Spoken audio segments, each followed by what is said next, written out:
Alhamdulillah Rabbil Alamin. Wassalatu wassalamu ala asyrafil anbiya wal mursalin Sayyidina wa maulana Muhammadin wa ala alihi wa sahbihi ajma'in. Subhanaka la ilma lana illa ma 'allamtana innaka antal alimul hakim. Wa la haula wa la quwwata illa billahil aliyyil 'azim. Rabbi shrah li sadri wa yassir li amri wahlul 'uqdatam min lisani yafqahu qawli, amma ba'd. Para alim ulama, tuan-tuan guru beserta para asatidz yang sama-sama kita muliakan, para tetuha, para sesepuh, bapak-bapak, ibu-ibu, hadirin dan hadirat rahimakumullah. Mengambil keistiqomahan daripada pelajaran kita, yaitu kita mengenal Al-Asmaul Husna, insyaallah sampai halaman 120. 110,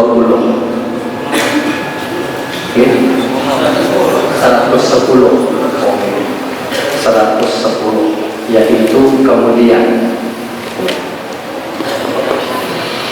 wabil isnadil ladzi yaqsulu ila al-musannif rahimahullah ta'ala wa nafa'ana bi ulumihim wa anwarihim wa asrarihim fid darain amin. Masih menyambung nama Allah Al-Alim atau nama yang ke-20. Bismillahirrahmanirrahim. Kemudian untuk mendapatkan bagian yang kedua dari Al-Alim, hidup kita harus bergelut di medan ilmu. Walau ilmu apa yang harus, lalu ilmu apa yang harus kita cari, ilmu apa yang harus kita ajarkan dan kita dengarkan.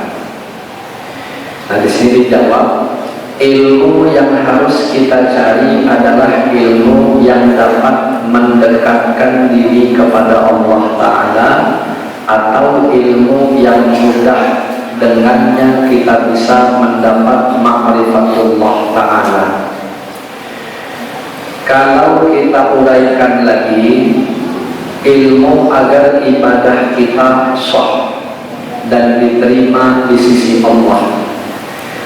Kalau sholat kita sudah sah juga diterima Allah Ta'ala, berarti ada kesempatan bagi kita untuk diberikan oleh Allah Ta'ala ma'rifat kepadanya. Allah Ta'ala akan mengenalkan dirinya kepada kita. Dalam sebuah hadis disebutkan yang artinya, sedikit saja ada di hati orang yang sholat itu sifat takabur, atau di badannya ada yang haram, maka Allah Ta'ala tidak akan menerima sholat itu. Allah Ta'ala menerima ibadah seseorang yang itu hanya dari orang-orang yang bertakwa. Agar sholat kita sah dan diterima Allah Ta'ala, tentu dengan mengetahui syarat dan rukunnya, ikhlas dan yang dipakai dari yang halal. Sebelum sholat tidak menghibah orang lain, tidak dengki, tidak takabur, dan tidak dendam. Nah, kita sudah tahu bahwa ma'rifat adalah idaman tiap-tiap orang yang berakal. Orang yang berakal sangat ingin tahu dan bertemu siapakah orang yang selalu berbuat baik kepadanya. Nah, ilmu adalah barang yang sangat mahal, mutiara yang terpendam dan tidak mudah untuk mendapatkannya.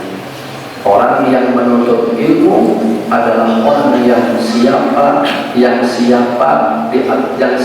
diatur dan harus siap menjalankan aturan-aturan dalam menuntut ilmu.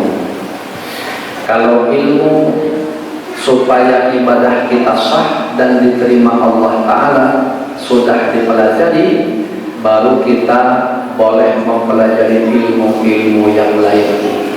Karena ilmu-ilmu ini hukumnya fardu ain. Kalau ilmu fardu ain belum dipelajari, maka tidak boleh menuntut ilmu yang lain atau yang sunnah, seperti mempelajari sejarah Islam tentang para nabi atau para rasul. Bagi orang yang menuntut ilmu, ia harus taat kepada aturan. Ilmu didapat melalui pertemuan antara guru dan guru sampai kepada Rasulullah SAW. Artinya punya sanad. Ya. Ilmu tidak cukup hanya dipelajari di buku atau kitab. Bisa membaca buku bukanlah syarat untuk sahnya ibadah. Para wali banyak yang tidak pandai membaca, namun mereka bisa ma'rifat dan berpengetahuan luas. Kalau ibadah kita sudah sah dan diterima Allah Ta'ala, maka kita akan dekat dengannya. Selanjutnya kita akan diberinya ma'rifat. Apabila kita sudah mendapatkan ma'rifat, dalam surga kita bisa melihat zat Allah Ta'ala. Kalau tidak ma'rifat dengan Allah Ta'ala di dunia, kalaupun mati masuk surga, maka tidak akan bisa melihat Allah Ta'ala di dalam surga. Oleh karena itu, yang paling diidamkan oleh orang yang berakal adalah ma'rifat dengan Allah Ta'ala. Nah, jadi apa adanya itu tugas, ya. Kalau kita pengen mendapatkan bahagian daripada keimanan kepada Allah Subhanahu wa Ta'ala, terutama bahagian nama Allah Ta'ala yang Al-Alim, kita disuruh beliau yang kedua tadi, yaitu untuk bergelut dengan ilmu pengetahuan. Artinya disuruh senantiasalah kita menuntut ilmu. Cuman tidak semua ilmu yang dikehendaki ada tingkatan-tingkatannya. Terlebih dahulu kata beliau kita disuruh mempelajari ilmu-ilmu yang bersifat fardu ain, terutama tentang ilmu bagaimana sholat kita bisa sah dan diterima oleh Allah Subhanahu wa Ta'ala. Begitu juga ibadah-ibadah fardu yang lain. Nah, kalau sudah itu selesai, nah baru dipersilahkan menuntut ilmu-ilmu yang lain daripada yang difardukan Allah. Nah, ini di ujung beliau tadi menjelaskan kita pasti ingin sekali mendapat satu kenikmatan yang terbesar dalam surga, yaitu bisa melihat Allah. Itu adalah senikmat-nikmatnya nikmat surga, ya. Artinya nikmat yang paling besar di antara nikmat surga yaitu bisa ru'yatullah. Ini menurut paham ahli sunnah wal jamaah. Namun di sini disebutkan ternyata untuk bisa melihat Allah itu syaratnya di dunia sudah harus ma'rifat. Ya, syaratnya begitu. Harus betul-betul mengenal Allah.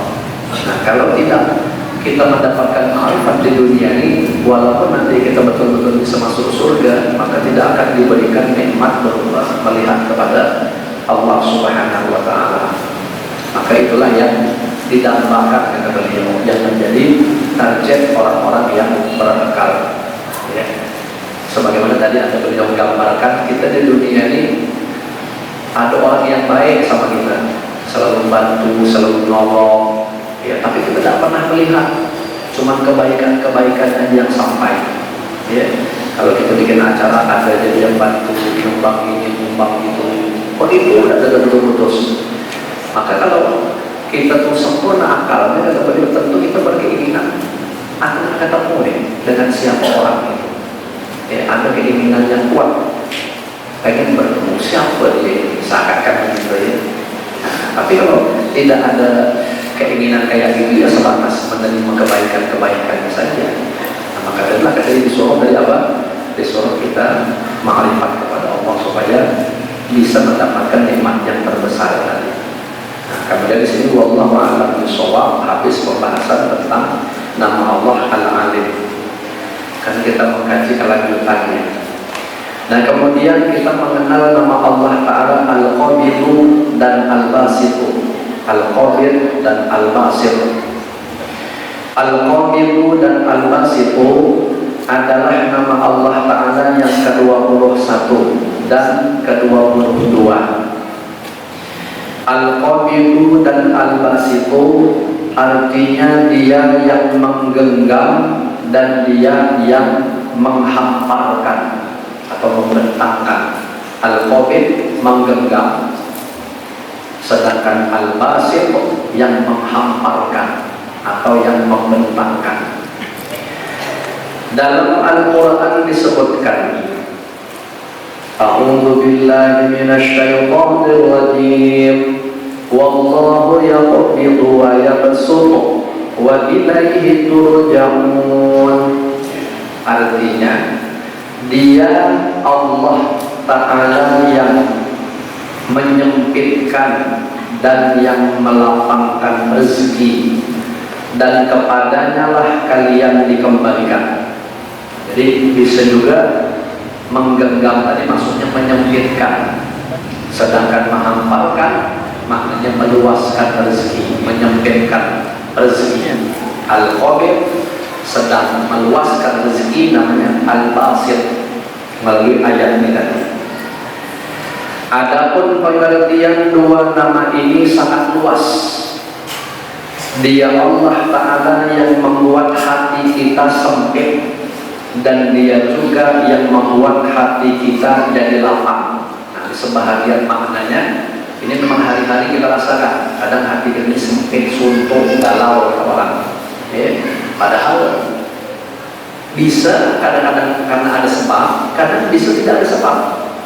Secara tiba-tiba kok kita ini suntuk begitu. Padahal penyebabnya tidak ada. Dibilang sakit, tidak sakit. Dibilang duit tidak ada, alhamdulillah duit ada, utang tidak ada. Tapi tiba-tiba bisa sempit hati kita, ya. Karena memang Allah yang punya sifat Al-Qabid tadi. Begitu juga hati lapang, bisa lapang karena memang tidak ada masalah, atau ada masalah, tapi seakan-akan seperti tidak ada.